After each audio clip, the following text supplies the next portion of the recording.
panagutin. Duterte panagutin. Ikulong, ikulong. Nakita nyo na ba itong pinakabagong viral post sa social media regarding nga rito sa TV Patrol?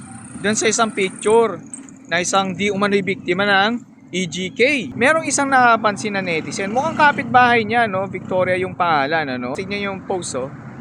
No?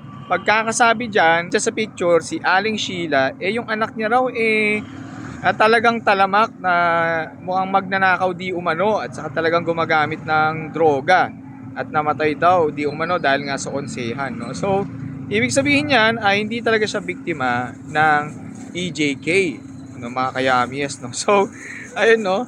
Ang saklap daw, no? Ang dami tuloy nag-bash tuloy kay Aling Sheila.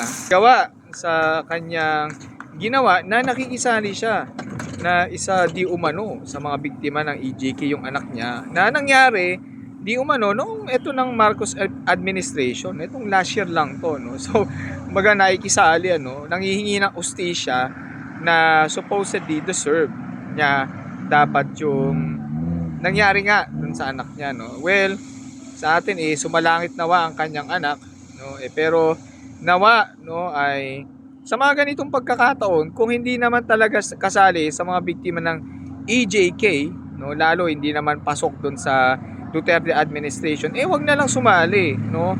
Kumbaga, kung nagkasala naman talaga sa batas, nagkasala, no? Wag ka nang makisali pa, no? So yun lang naman kayamies, no?